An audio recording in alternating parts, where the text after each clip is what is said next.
So I want to welcome both Assemblymember Wicks and Assemblymember Bonta. Thank you for taking the time to join us for the East Bay Housing Town Hall. We are fairly informal, and with your permission, I hope it's okay if I call you Buffy and Rob, if that's okay. Of course. Okay. Really appreciate that. I want to thank my name is Todd David. I'm the executive director of the Bay Area Housing Advocacy Coalition. That is the 501c4 arm of the San Francisco Housing Action Coalition. And we have two great co-sponsors of the town hall today. We have the Oakland Chamber of Commerce and we have East Bay for Everyone. So the three organizations are putting on this town hall together. We have about 60 minutes to spend with you. So thank you very much. I want to welcome all the members of the audience. I just want to remind people that if you do have questions, what we'll ask you to do is to utilize the Q&A function at the bottom of your screen. Our staff will grab those questions and they will text them to me. So this way, people don't have to look at me looking down at my computer screen and typing on my computer. So welcome. How was today in Sacramento? We certainly, as the advocacy world, we're getting lots of reports of interesting things going on. So from a legislator's point of view, what was the day like up there? Rob, do you want to go first? Yeah, today was a quieter day for me. I had committees the last 2 days, health committee on Monday, and then yesterday I presented in public safety committee. We have our committee deadline coming up, so mostly each policy committee is having one big committee hearing.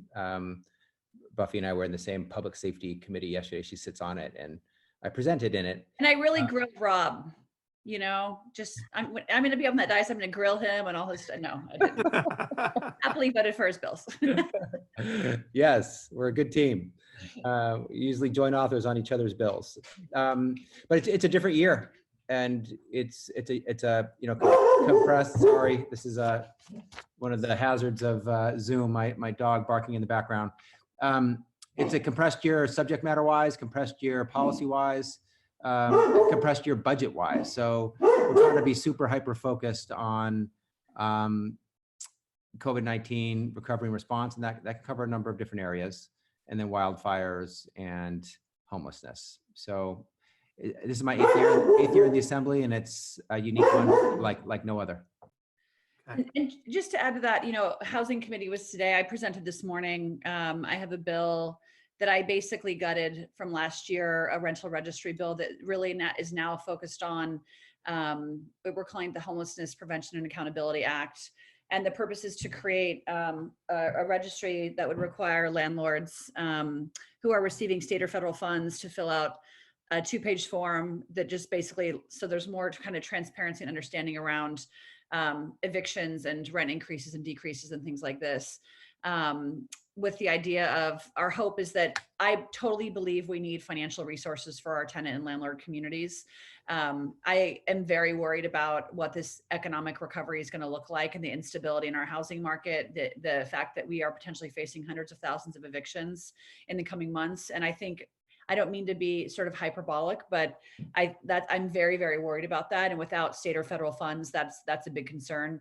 Now, if we're able to pump in money that I think we desperately need, we need to also have an understanding of, how that money is being spent. And so I introduced a bill that was an accountability bill that would create a rental registry for that a lot of the MB community was very, very supportive, as was the tenant community. And so they actually haven't voted on it yet, because I think it's getting voted on the end, because we didn't have quorum when I spoke, but I expect it to pass today. So that's good. But I know there were a bunch of other bills in housing today as well. Housing committee is still going on. In fact, I'm testifying via phone to a homelessness $2 billion ask that Miguel Santiago is presenting. I'm going to be testifying with him remotely, which may happen during this call, this Zoom. So sure. I may have to pop out for a second and do that testimony really, really quick and come back. But there's a lot of stuff going on. And I think the good news is, I think the Assembly and certainly the Senate and the governor, I think we care now more about housing than we did before, which is important. It's not that it is exacerbated even more, the COVID-19 crisis, in terms of really shedding light on the problems. And you hear estimates of like potential increase 50% in homelessness in the next year. So when you hear those numbers, you know, as a lawmaker, you have to act. And so there's a number of proposals out there also on the Senate side. I know Lena Gonzalez has a proposal as well for more financial funds. There's budget asks going in for financial resources as well. And I know we'll talk more about kind of the revenue side later in the conversation, but there's a lot going on up there right now on the housing front. And you know what? I did a terrible job as the moderator that I did not read your guys' bios. So let me take care of that right now to the audience so that everyone knows exactly who they're talking to and where you represent. So we're just like person on the street. Just found us. We're just like, yeah, I found these two people. They're really interesting. They seem to know a lot about housing. Thought we'd have a conversation with them. So I'm just going to run over here. So Buffy Wicks is an American politician who serves. I'm an American politician. That's what this says on Wikipedia, I swear to God. Who serves in the California State Assembly. Democrat, she represents the 15th Assembly District, which encompasses the city of Berkeley, Emeryville, Richmond, and parts of the city of Oakland in the East Bay. Prior to being elected to State Assembly, she was a strategist who's credited with the architect of President Barack Obama's grassroots organizing model. She also served on the senior staff of Obama's 2008-2000 presidential campaign as a deputy director and White House Office of Public Engagement. She was first elected in November of 2018. Did Wikipedia get that right pretty much, Buffy? I think so. I mean, maybe don't read everything from Wikipedia because I'm sure there's maybe not a I did skip over a couple of lines after I was like American. I was like, I didn't say American politician. All right, hold on. Rob, let's see what they say about you. Oh, I'm very worried now. Todd's just Googling us, and whatever comes up, that's how he's That's right. That's right. Yeah, I'm totally Ron Burgundy. Yeah. So I'm going to skip over. It also says you're an American politician, just so you know. Serving in the California State Assembly, representing the 18th Assembly District, which encompasses the central East Bay of San Francisco Bay Area, including Oakland, Alameda, and San Leandro.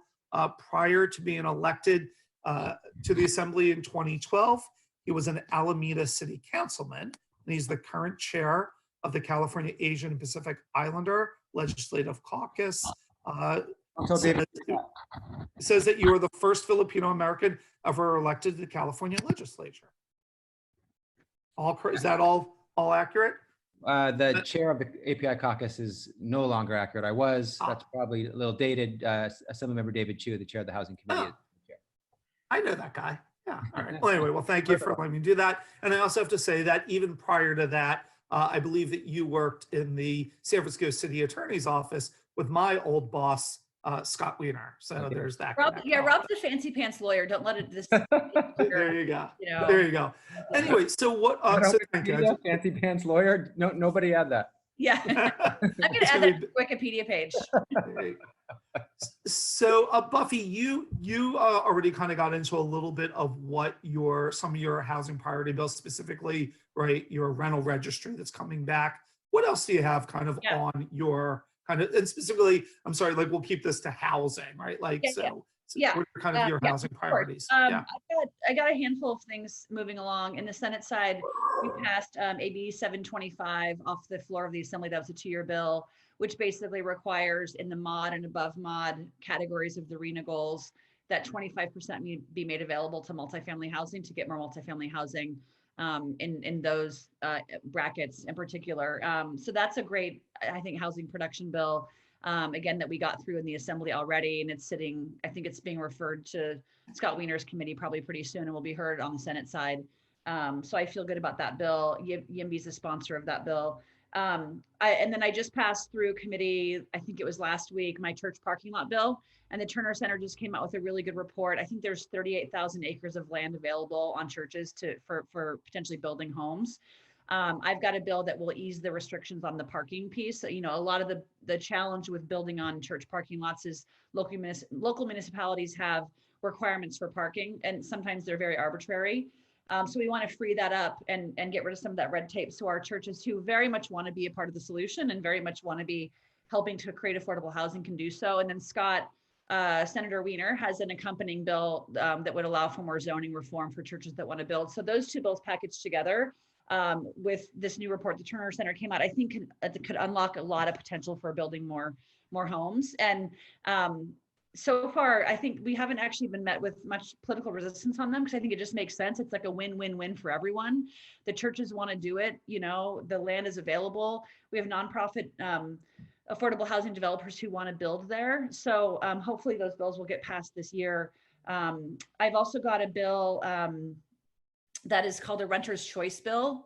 And this bill, this bill I think is another important tool given the sort of economic situation that we're faced with. But for a lot of renters, the cost of getting into an apartment with first month's security deposit, et cetera, can be really, really cost prohibitive.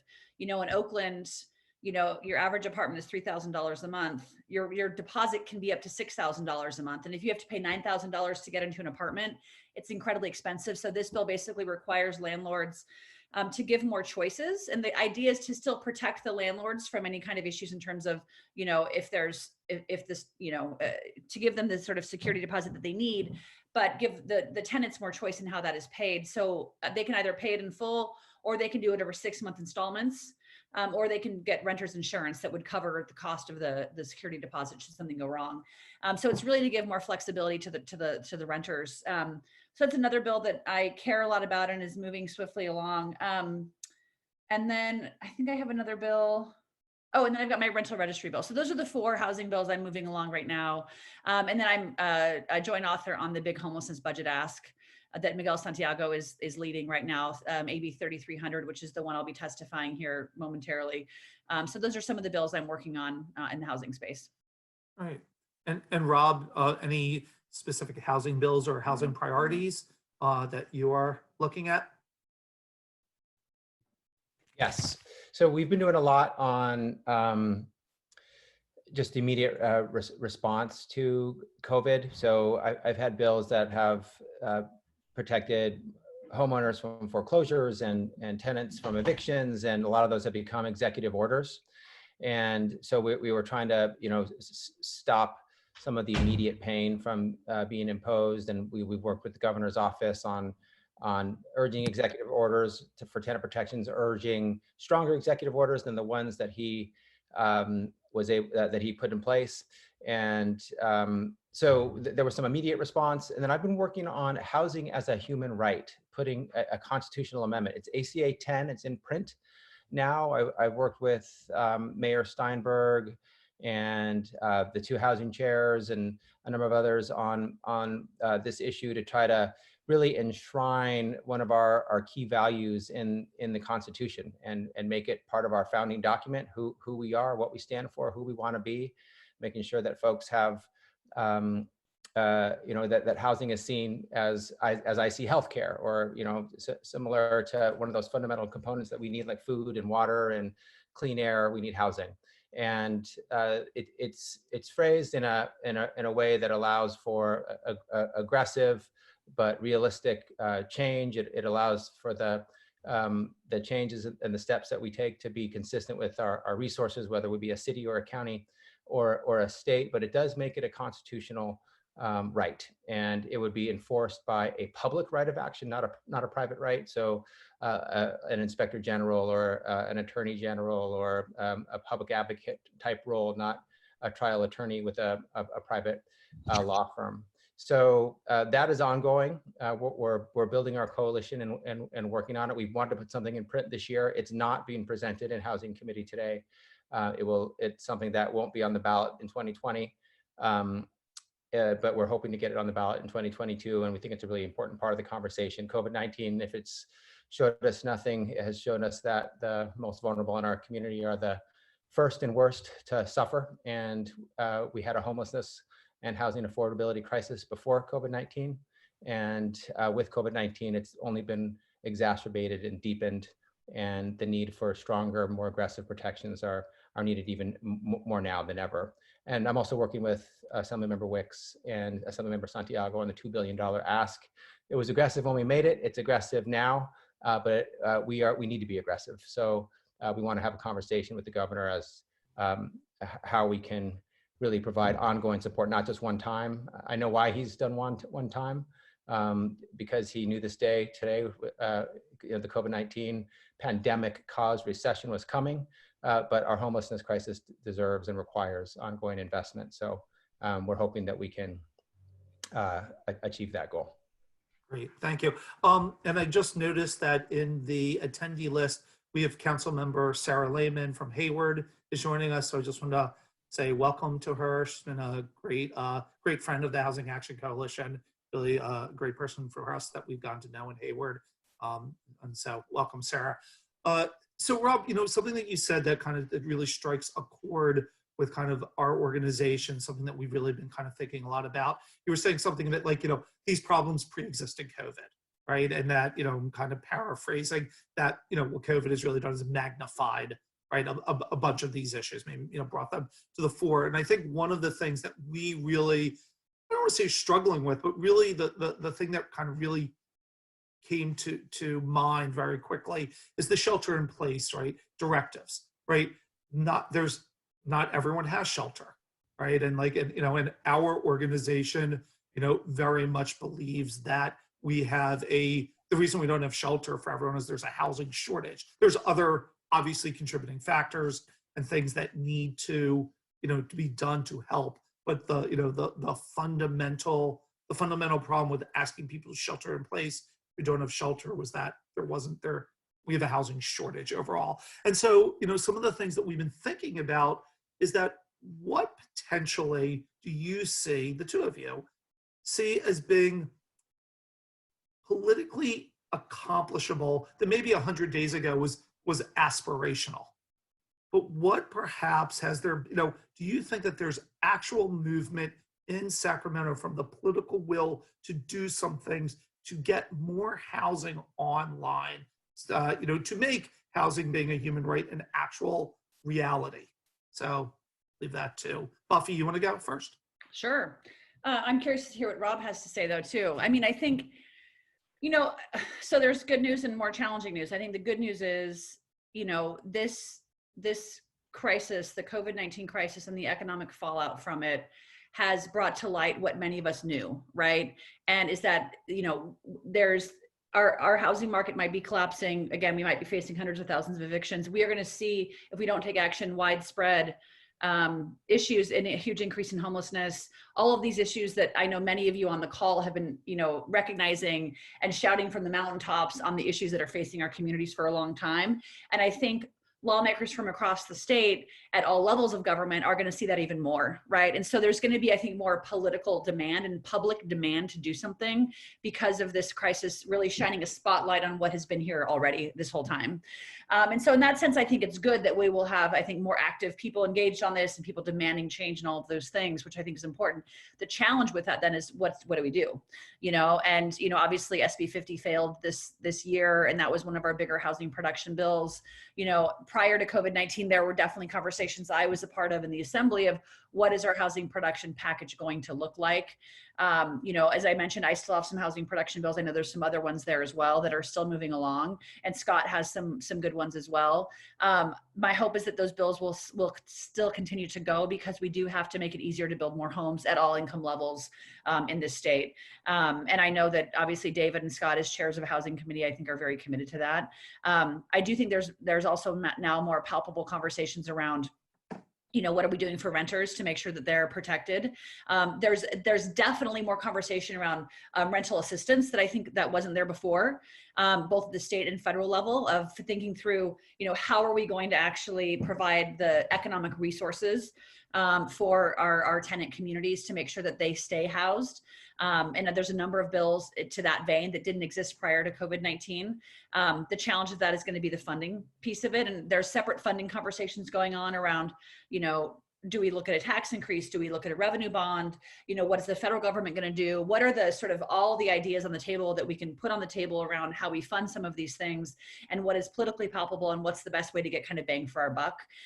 So those conversations are happening as well. And then I think the other good news is that none of us have lost sight of the homelessness crisis, and as Rob said, the AB 3300 was this was the bill asking for $2 billion of ongoing funding to combat homelessness. that was a bold ask before. It's bold now, because even bolder now in that the resource question, but the demand is going to be greater. And so you're seeing also more bills pop up in terms of homelessness that I think are very, very critical. And I think everyone's very attuned to the fact that we have to do something with regard to our homelessness community. Rob? And Rob will have profound things to add to that.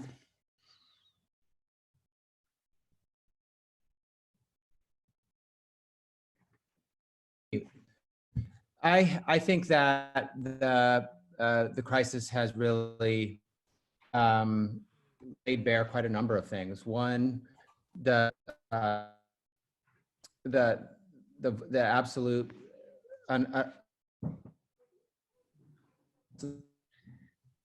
Hey, Rob, I think we're having some technical issues with your connection. How do you? Yeah, we may have, did we lose Rob? Might have lost Rob. We can, when he kind of reconnects in a good way, we can return to him. Buffy, let me go to you. So revenue, right? Like thinking of revenue measures. And I think that, this is another thing that we've been really kicking around as a staff and like really trying to think of, right? It seems like at these moments in time, when it's like so obvious that we could use an influx of revenue for homeless housing, affordable housing, rental, right? Like the list, it's the hardest time to get new revenue measures passed. Mm-hmm. So, I'm just, and, is there, so one, like, what do you think about that? Like, just that kind of thought, do you think that, is it a particularly hard time or like, are there opportunities? Sure. So Rob, you're back. I don't know if you want to go back to Rob and then we can. Yeah, go ahead. We can put a pin in that question. So go ahead. Sorry for my tech difficulties. That's okay. Yeah, of course. But I mean, to your point, I think the COVID-19 crisis has really laid bare just the absolutely unacceptable vulnerabilities of our homeless population. When you're having orders that assume you have a home, you're just totally leaving out our homeless population. How do you shelter in place if you don't have shelter? How do you stay at home if you don't have a home? How do you physically distance if you're in a congregate setting? How do you wash your hands regularly if you don't have hand washing stations? Like almost all the things that we were saying you should do in a pandemic, homeless folks were very challenged to do or just absolutely couldn't do.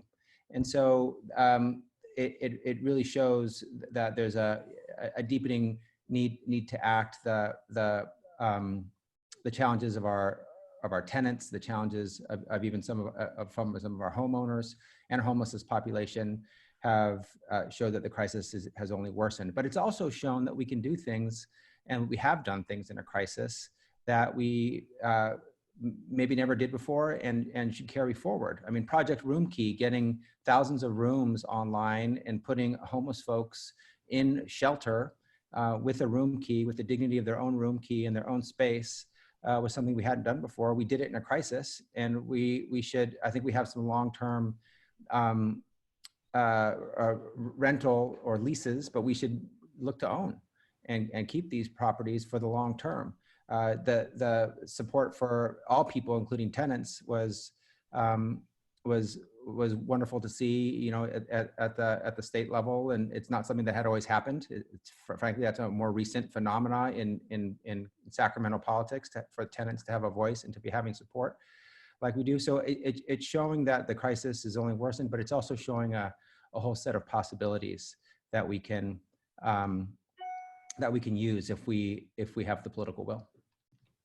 So, and as we were waiting for you to come back, I started kind of on the revenue question, right? And I was saying that, right, I'm sure I'm not the only person. Lots of people are having these thoughts or these concerns at this moment, right? Like in the moments like these, when it's so clear we need additional revenue, new revenue, right? It is politically perhaps the hardest time to pass new revenue measures. Right, like I look back, and maybe it was called Prop 13 on the last election or during the last election cycle, but right, basically a school bond measure, right, in the state did not pass, which during when the economic times were really good. And so, it's really a two-part question. One, do you think that there is a path for this November to realistically to pass new revenue measures at the ballot box? And two, is there something that we need to do to kind of restructure the way that we do this, right? We have a much higher probability passing new revenue measures when the economy's really good. And maybe we really need to create some type of rainy day fund, or like making sure that we're putting aside some revenue during the really great times for when at these moments, right, it's so clear that we need additional revenue. So, take one, both. Go ahead, Buffy. Yeah, I mean, I think, well, we did have a rainy day fund. It rained and it's still pouring. So, that will help offset some of this $54 billion hole that we're looking at, but obviously not all of it. And I know those are tough decisions for the governor to make last year, in terms of, you have advocates who are saying, spend, spend, spend now, and other folks saying, no, save, save, save now. And I think he did a good job last year of trying to thread the needle on some of this stuff. And it turns out we obviously needed to maximize, the revenue fund now or the rainy day fund now, because of where we are. And obviously none of us could have anticipated that. So I do think it's important to have a rainy day fund. Obviously we're needing it. It's going to help offset some of this. But the other bigger question too, Todd, is we don't know when this is going to be over. And we don't know when the economic recovery is really going to kind of climb out of this, right? And you talk to economists, it's difficult because until there's a vaccine or really good therapeutics or widespread contact tracing and testing, it's difficult to really fully reopen your economy, and I think hopefully we're getting to a better place with the testing and the contact tracing that we'll be able to more fully open up the economy. But we also don't know if this is like the first of many of these waves of these types of things. So it's also a little hard to plan for. But setting that big sort of existential question aside, I think that we have to put all the tools on the table in terms of what revenue could look like. Obviously the federal monies coming in would be hugely helpful and critical. I think the state, last I heard, is estimated to receive a total of $532 million in federal funds for housing and homelessness programs under the CARES Act. We need more resources than that. In Newsom's May revised, he maintained $500 million budget allocation for low-income housing and tax credits. And so I think, again, there's still a priority placed on this issue, on the housing and homelessness issue from a budgetary point of view, where frankly, a lot of other items are getting kind of slashed left and right. But I do think we need to be very thoughtful and strongly consider putting a revenue bond on the ballot. How much is a question? What kind of resources do you need for that to solve the economic fallout that we're about to experience? And I've seen estimates from 25 billion to 100 billion, and who knows what else. We should put tax increases on the table just to have the conversation to see what that would be. I think that's a tough vote for a lot of our colleagues, but we should put everything on the table to figure out. We have to figure out more new revenue. And California is, constitutionally, we have to have a balanced budget. So we can't, as a legislature, go in and just sort of spend money we don't have. And so it's going to then come down to potentially the either a tax increase or the voters deciding to do a revenue bond to help, and sort of an economic stimulus recovery bond to help. And I think all those ideas need to be considered. I know there's a lot of conversations around them right now. I think across the board, the Senate put their proposal out. It's 25 billion in tax credits paid over 10 years to try to help figure out another potential solution. And so all those things are happening right now in terms of conversation. But I do strongly believe in economic hardship. We have to do significant economic investments into our communities. And I think housing and homelessness are of prime importance when we're talking about that recovery. I don't know if I answered the other question, but those are my thoughts on some of the revenue stuff. Okay. Rob? Yeah, no, I agree with much of what some member Wicks has been saying. We need to think about our different buckets. I got into the legislature in 2012 as we were, recovering from a prior recession. And one of the things that we thought about then was this recession, not knowing it was the specific one, but knowing the next one was coming and thinking about a rainy day fund. And so we created one, and it has $16 billion in it. It's the most we've had for any rainy day fund ever. There's a separate rainy day fund with just less than $1 billion that Senator Mitchell helped lead on for some of our safety net services. There's some different buckets out there, but when you're talking about a $54 billion deficit, it doesn't become a savior. It becomes a mitigator, and it can soften the blow, but it can't stop it. And so we shouldn't be cutting left and right. We do need to think about how we can have injections of money and capital now. That could be a bond. There's been talk about sort of a green climate recovery bond that's focusing on job creation and that's clean and green, and putting that on the ballot. Certainly the HEROES Act and the federal funds can really help. You've heard the governor talk about that multiple times. That's just really big dollars at another level than California is capable of putting on the table, given the ability to deficit spend and quote unquote print money. They, if they sent $3 trillion in HEROES funds to the United States, $1 trillion to cities and states, we would have quite a bit of funding, and a lot of the horrible cuts to communities that we are facing, we could potentially avoid.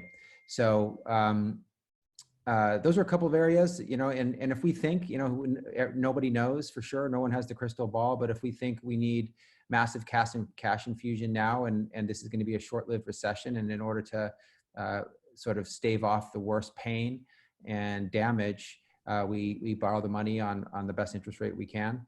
There's some possibilities for getting that cash into the system now too, but it's a little bit of a gamble because we don't know how long it will last and how much more money we'll need. But I don't think we can live with just cuts. We need the revenues, and certainly schools and communities first. I think that does have legs. I think Prop 13, not the original one decades ago, but the one in March. It did show that there are limits on how much our voters are willing to spend, but if it's crafted the right way, and I think schools and communities first is one that is well crafted, though tough. It's basically focused on sort of older companies and businesses that are locked into artificially low property tax rates. The newer ones who've been assessed more recently, and everyday homeowners are not part of that. There's also been talk of new tax proposals on the millionaires and large corporations, and that polls well and could be a way to generate funds. So as Assemblymember Wicks said, I think we do need to put everything on the table. We need to consider our options. We're not just going to balance our budget by cuts. We should be thinking of revenues too, and what that universe of revenues looks like. So thank you. So allow me to go down a rabbit hole just about 6 inches, and then we'll pop back out from it. So I think, Buffy, you mentioned, right, that we have to have a balanced budget in the state of California constitutionally. Should that change? What do you think? Should we be allowed to run? Should the state of California be allowed to run a Buffett deficit? I'm going to specifically for funding for homeless housing and affordable housing. I mean, it's an interesting question. It couldn't change now, really. Right. That would, I think that would require a ballot measure to do that, right, Rob? You're the smart lawyer, fancy lawyer here. Yes, I don't think we can change it now. Yeah, Right. we can change it now. So, but it's an interesting question. I mean, when you talk to folks that work in the state budget, they always will tell you our hands are more tied than the federal government, right? Because they have more flexibility, they have more tools available to them to be able to kind of address these types of crises. And Gavin does say we're a nation state, so it's an interesting question, and one that I think we have to kind of grapple with, I think, as a state, because we don't have as many tools in our toolbox in terms of dealing with kind of additional revenue streams or figuring out how we kind of put more revenue back into the system. Rob, you have anything to add to that? I think it's worthy of consideration, both the positives and the negatives, because we are, I think we pride ourselves in our resilience and our self-sufficiency, our ability to persevere even during tough times without the help of others. And this has been a limit on us to be able to do that.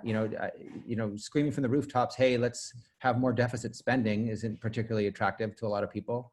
But if we can make a case for it that, with certain limits under certain conditions, minimizing and limiting the risk, maybe there's a part of the discussion that we could have there. In times when things are more functional, and there's a stronger alliance and connection between the federal government and California, we could work together and pick up phones and use each other's resources for the mutual benefit of shared constituents. But it's not that way right now, unfortunately. Although I think Governor Newsom's been doing a good job working with a federal administration that has a lot of challenges for California. So a question just popped up from the audience that's kind of seems like a good follow-up question to kind of what we're talking about. So the question is that if you had to develop a playbook for, pandemic emergency situations, while it's fresh in your mind, what would you do in addition to the rainy day fund? Well, I think a piece of that is shoring up our healthcare infrastructure, right? I mean, that we've really exposed the weaknesses in our healthcare infrastructure that, we've been scrambling now to kind of make up those, fill the holes, so to speak. So that is, I think, a clear piece of it. I think, again, exposing the kind of weaknesses we have in terms of housing and homelessness, and if there's a way to kind of think that through in the context of a pandemic now and what those resources and what we would need to ensure. And kind of like Rob said, we decided with this Project Room Key that we're going to house, a significant number of homeless folks in this situation. How are we not thinking about that stuff kind of consistently and constantly? I think is important, but I think those are some of the areas where, we've exposed weaknesses for sure, that we should think about. And I think we're going to, the other challenge we're going to be faced with here is wildfire season is going to start pretty soon. And that's going to be expensive. It's going to be environmentally challenging. It's going to be difficult from a public health point of view. It's going to be potentially deadly. And I could go on a long tangent here about resilient infrastructure and that being a piece of the conversation as well. But I'll try to narrow the scope of the answer to kind of talk through. I think some of those are some of the key things I think we want to think through in terms of a playbook for a pandemic's kind of emergency response. Yeah, I agree. I think it starts with the immediate ability to flip the switch on the healthcare response. We were not caught off guard, but we were. It took us time to respond. I think we responded quickly and smartly, given where we were, but we weren't ready on day one to have the hospital beds, the hospital personnel and healthcare personnel, the PPE, the ventilators, the masks, gloves, gowns, shields. We didn't have that. And so if we were ready to flip a switch and put that into play, and if we probably need our own state stockpile of medical necessities, including masks and other items that we were waiting for the federal government to provide us. So I think some self-sufficiency and self-reliance there would be helpful.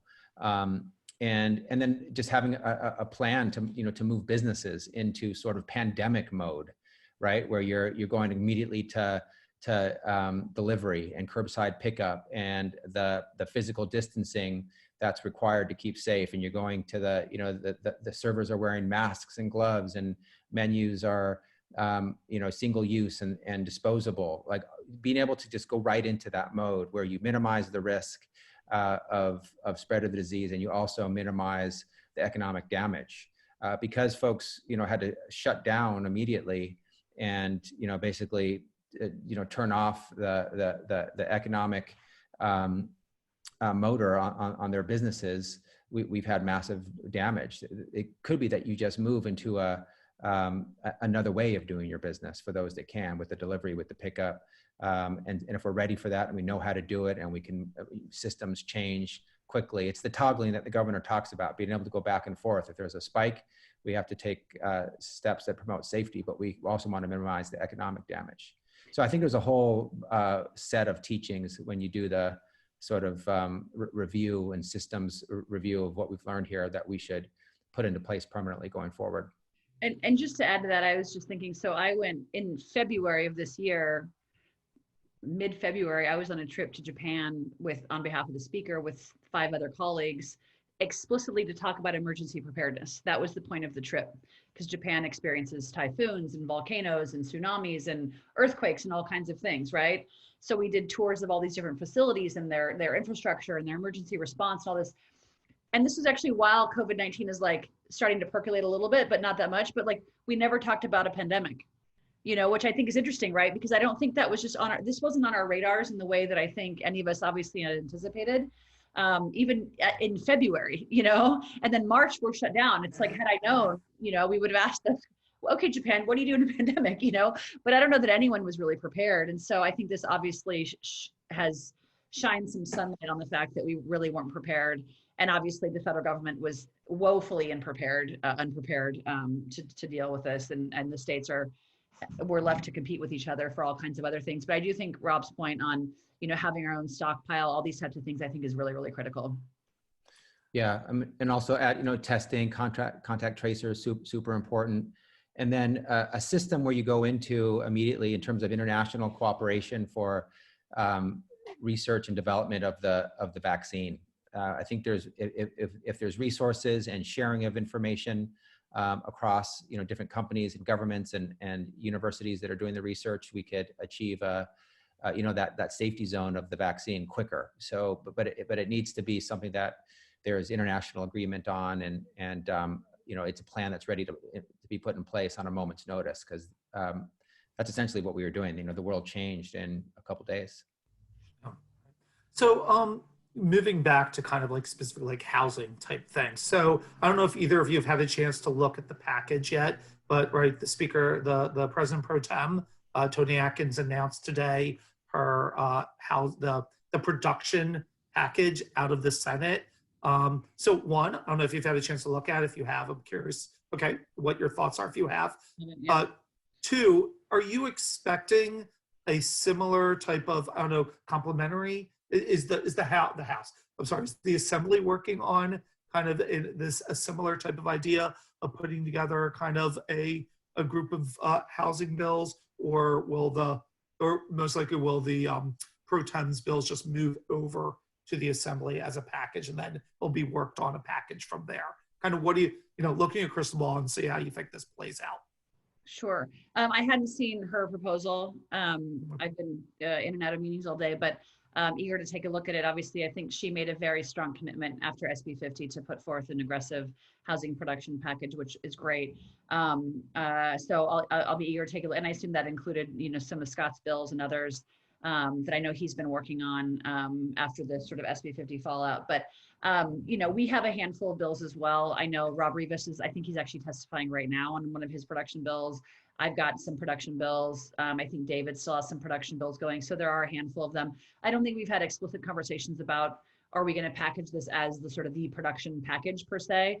But definitely, and moving them along, and I went over some of mine before. So, and I think Lorena's got some as well.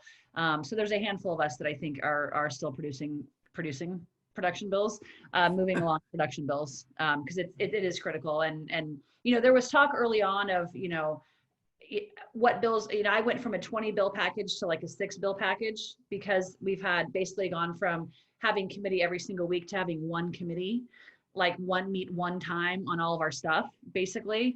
And so we all winnowed down our bills a lot. And so there was a lot of questions early on, and the chairs were kind of deciding this of, what qualifies to be able to be heard. Chairman Chu made it very clear production is certainly relevant and needs to still be pushed forth. So it still pertains to the kind of the COVID-19 sort of space. So he was very clear about, making sure that we felt empowered to continue to do our production bills. Yeah, I haven't had a chance to look closely. I'm just looking at it right now as we're speaking. Streamlining housing density bonus, some CEQA reform. All sort of removing barriers and incenting and encouraging more production. All good stuff. I don't know that the Assembly has a specific package it's ready to announce now, but I'm sure we're going to want to be part of that discussion as sort of the between the Senate and the House and the governor to identify. But it's the right type of thinking. Appreciate the connection to economic recovery and the jobs creation that investments in production will create as as we create the additional housing units that we need. Housing has been very difficult in terms of the relationship with the building trades, and the building trades have not been happy with the conditions in terms of the work in the residential housing space generally. And so if there's a way to find common ground there and have our working people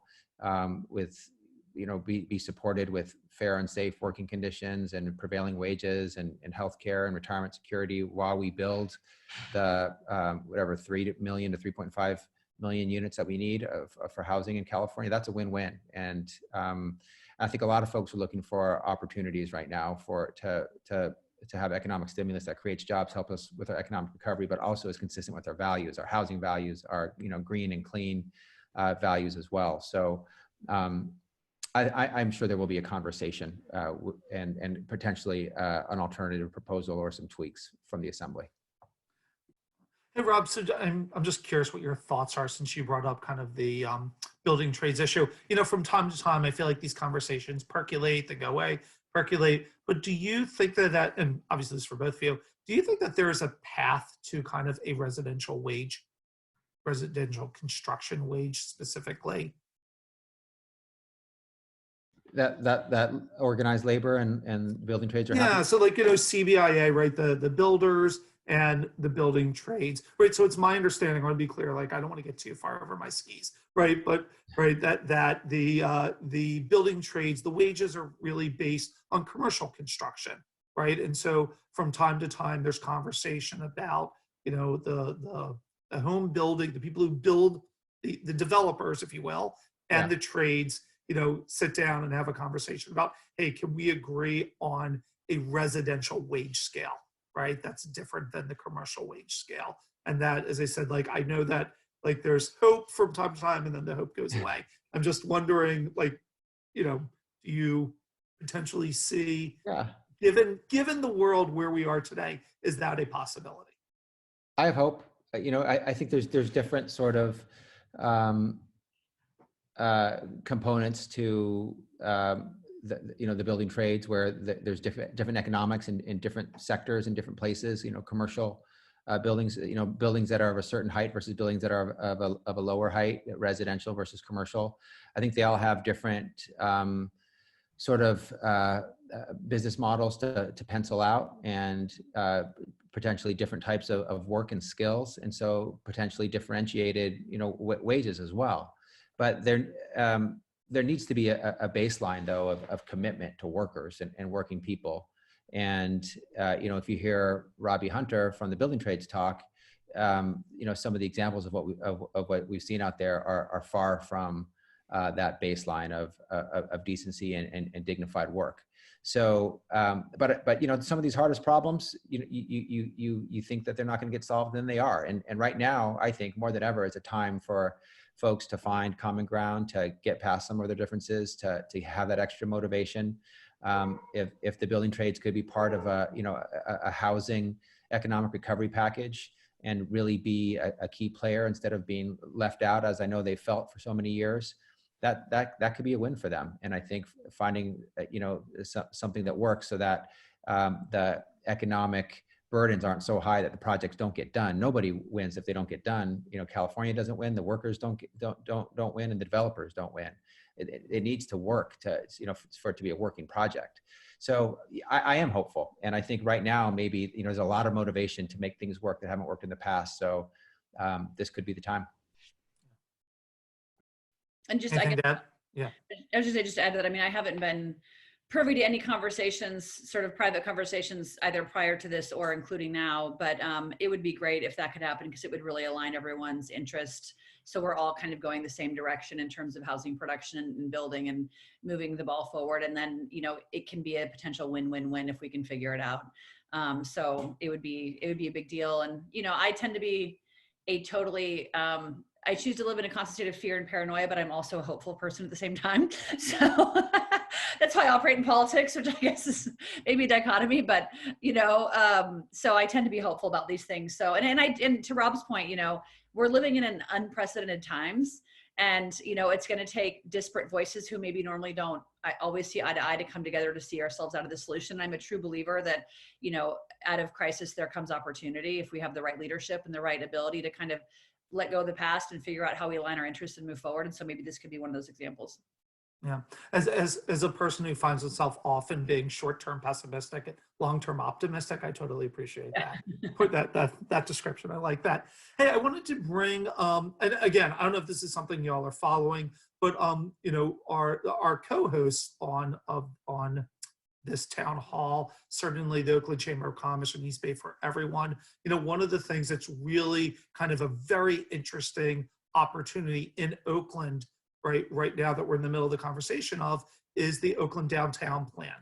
And, like, what an amazing opportunity for the city of Oakland, right? That there's, potential rezoning going on to add a bunch more housing, a bunch more commercial space for jobs, right? There's already the infrastructure, 3 BART stations. I was just wondering, is this something that either of you have been tracking, and any thoughts on kind of, the opportunities for Oakland specifically with this Oakland Downtown Plan that we've been trying to take some of the lessons of what perhaps San Francisco has done wrong in some of our rezoning of the Central Soma, and trying to say, like, hey, Oakland, don't do it this way, or here's the limitations of kind of what would happen in San Francisco.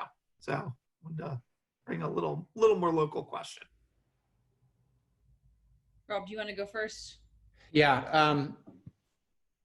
Sorry, my son came to ask me a question during the beginning of that question. But you're asking about the Oakland plan and opportunities that we see there? Yeah, the Oakland Downtown Plan. Yeah, I think the fundamentals are probably won't change in terms of how we approach smart urban residential construction. That it be dense, and that it be vertical, and that it be near transit, and that's been the long relied on thinking for a long time. It's been the basis of SB 50 and other bills, and I think it's right. I'm wondering though, like what a pandemic world means in terms of the public transit part.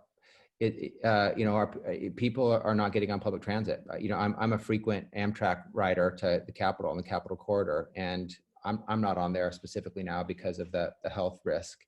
And I know others are not on BART and on AC Transit and WIDA now either. So that could affect demand in terms of people wanting to live near transit-oriented in transit-oriented development, even though it's the right macro urban design that is good for the environment and good for jobs, housing, and balance, and that kind of thing. So just a query on that.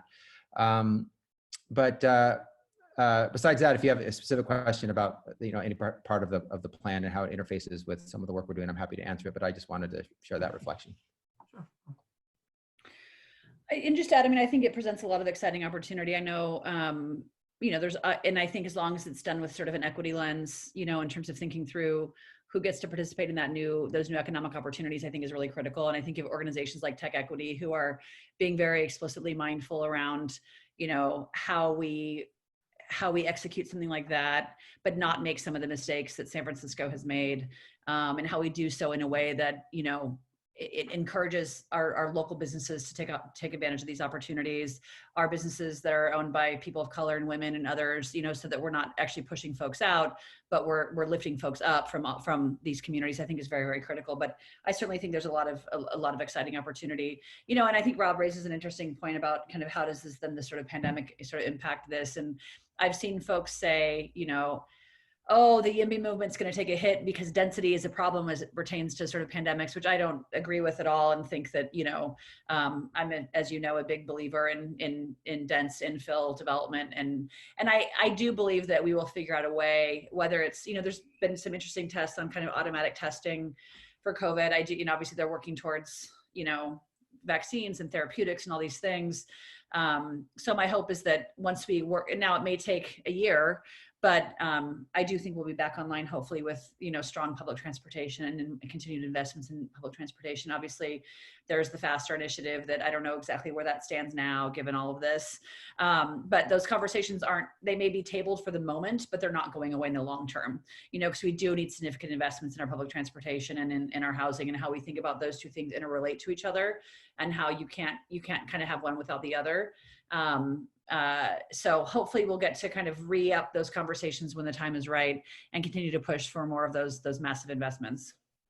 So it's somewhat fortuitous. I didn't even ask you guys to talk about the transportation issue around those questions that come up. So a week from today, the Housing Action Coalition, we are holding our spring symposium, and the theme is what does urbanism look like right in the time of COVID-19, right? Like what is the future of urbanism? And so the two main speakers are going to be San Francisco Planning Director Rich Ellis and San Francisco MTA Transportation Director, Jeffrey Tumlin. And Director Tumlin is definitely considered one of the country's, if not one of the world's experts on this issue. And he and I had a brief conversation really about what you asked, what's going to happen with public transportation. And Director Tumlin, and I'm sure he'll hit on this next week, and we invite you, of course, to join if you would like to, that actually in the Asian democracies, that they have kind of figured out today how to deliver the public transportation in a very safe manner. And that there's a lot for us to learn in our public transportation, that, lessons that we can take from there. So I think that, when you walk onto a bus or an Amtrak or a train thing or BART, right, it might look a little bit different going forward, but he is 100% confident that there is a way to deliver high quality public transportation in a very safe manner in the COVID world. So interestingly. So I just we are at 3:57, and I'm gonna just finish with asking the both of you to give us advice. So what would you advise organizations like the Housing Advocacy Coalition, the Chamber of Commerce, East Bay for Everyone, what should we be doing as advocates right now? I mean, I think the advice is probably no different than any other time, and it's even just now more critical, right? I mean, standing up for the issues that you guys are fighting for is imperative. You guys are representing and discussing and pushing the topics on very critical issues that we're being faced with in Sacramento. Being louder and more boisterous on it is always really good. I turn to you guys, all those organizations, for help thinking through housing bills, how we're going to help small businesses. What does this look like? I mean, I have to say, and I'm sure Rob's in the same boat as me. I mean, every conversation I have right now with different constituencies it's tough out there. When you talk to small businesses, they're going under. When you talk to early childhood care providers, they're going under. When you talk to, tenant and housing groups, they're very concerned, but we have to hear those conversations. So we have to hear those personal stories. The other thing I'll say that I've learned in my, year and a half of being in office in this capacity is, bringing together disparate voices who maybe don't always agree on everything to push for your ideas is really, really critical. It makes it more politically viable in Sacramento. And so that work is really important, and trying to align your interests with folks that maybe you wouldn't normally be aligned with, I think makes it much easier for us to do our politics on the floor and trying to get, different bills through. So keep that in mind as the kind of the coalition building, not just the usual suspects, but, if you're a tenant group, work with a housing production group, try to really bring those voices together, I think is really, really important.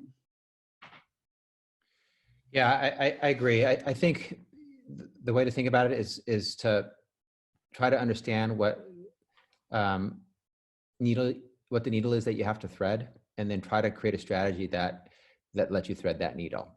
So what does that mean right now? It means that we're focused on certain priorities.